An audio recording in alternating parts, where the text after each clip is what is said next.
नमस्कार दोस्तों, आज बहुत मस्ट इम्पोर्टेंट टॉपिक आपके साथ में शेयर कर रहा हूं, जो कि आप देख सकते हैं। पहली क्वेश्चन है मेरे भाई, जब स्थिर बस चलना प्रारंभ करती है तो उसमें खड़े व्यक्ति पीछे की दिशा गिर जाते हैं, पीछे की दिशा की ओर गिर जाते हैं। तो निम्नलिखित में से कौन सा नियम इस परिस्थिति की व्याख्या करता है? मेरे भाई, इस नियम की बात करो तो ये न्यूटन के गति के प्रथम नियम का व्याख्या करता है।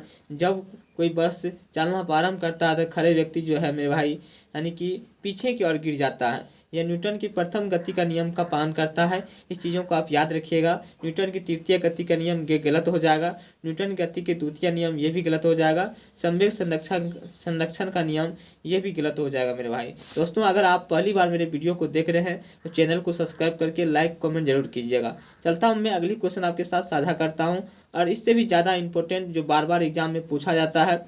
ये भी क्वेश्चन आरबी एलपी टेक्नीशियन में 2018 में पूछा गया है। चलिए चलता हूँ आपके साथ नेक्स्ट क्वेश्चन साझा करता हूँ मेरे भाई। नेक्स्ट क्वेश्चन क्या है मेरे भाई? देखिए, नेक्स्ट क्वेश्चन है मेरे भाई कि एक व्यक्ति स्थिर पानी में नाव पर खड़ा है। यदि वह नाव तट की ओर चलता है तो नाव क्या होगा? यानी कि तो नाव नाव तट से दूर चली जाएगी। अगर कोई व्यक्ति स्थिर पानी में नाव पर खड़ा है, यदि वह नाव तट की ओर चलता है तो नाव नाव तट से दूर चली जाएगी। मेरे भाई, यही ऑप्शन सही हो जाएगा।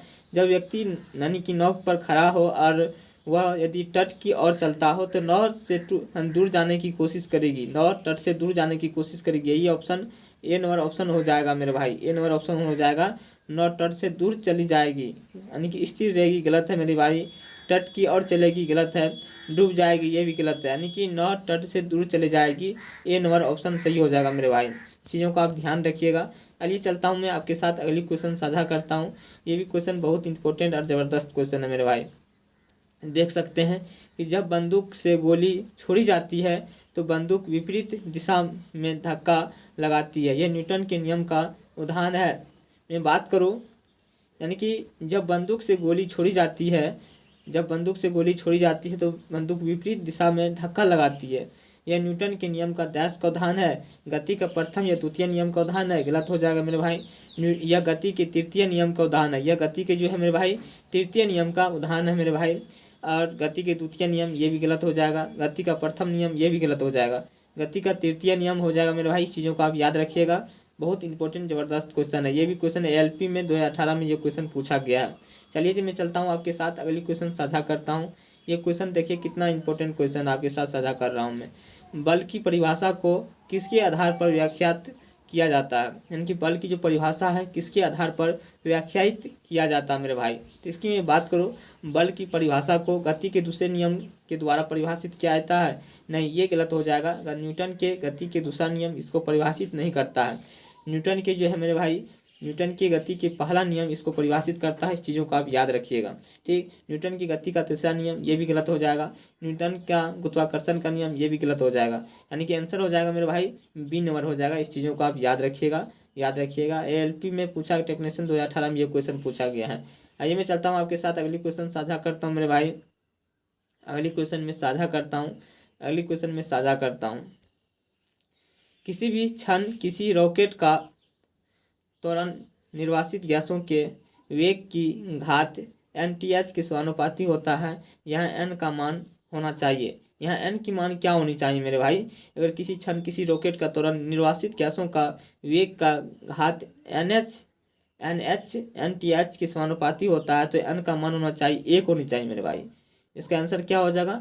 1 हो जाएगा, यानी कि 1 हो जाएगा। ए नंबर ऑप्शन सही हो जाएगा मेरे भाई। जबकि सी नंबर गलत हो जाएगा, बी नंबर गलत हो जाएगा, ए गलत हो जाएगा, यानी ए नंबर ऑप्शन सही हो जाएगा। इस चीज़ों को आप ध्यान से रखिएगा। चलिए मैं चलता हूँ आपके साथ अगली क्वेश्चन साझा करता हूँ। अगली क्वेश्चन में साझा करता हूँ मेरे भाई। ये भी क्वेश्चन एग्जाम में पूछा गया है, देख सकते हैं आरआरबी में ग्रुप डी 2018 में ये क्वेश्चन पूछा गया मेरे भाई। आइए मैं चलता हूँ आपके साथ अगली क्वेश्चन साझा करता हूँ। ये क्वेश्चन कितना इंपॉर्टेंट है।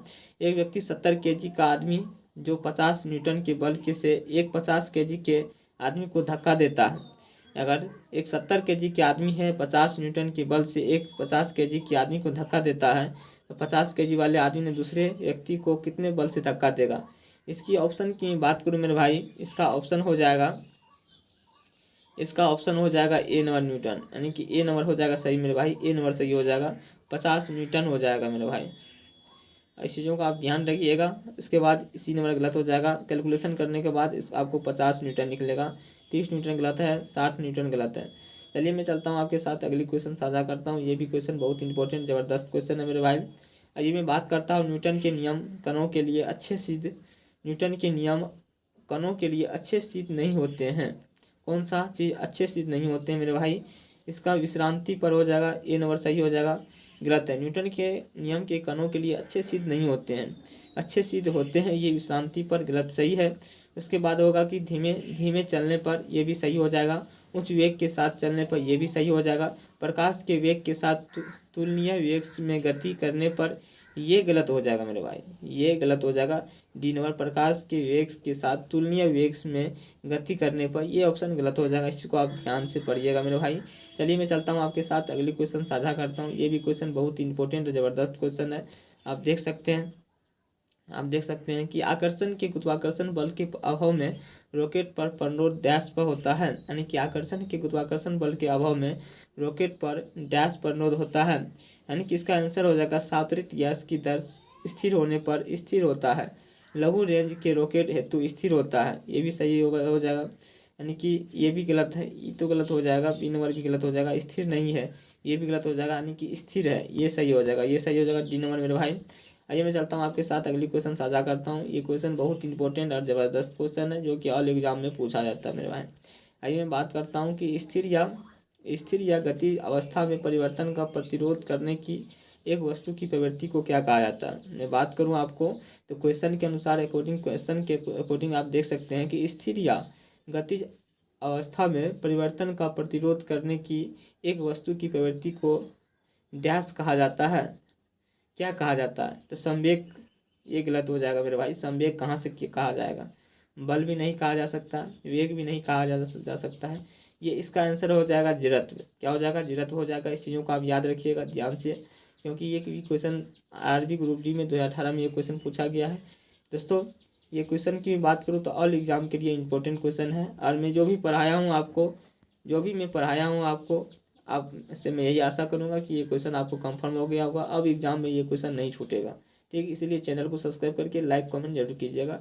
आप इसी आशा विश्वास के साथ अपनी वाणी को विराम करता हूँ। जय हिंद, जय भारत।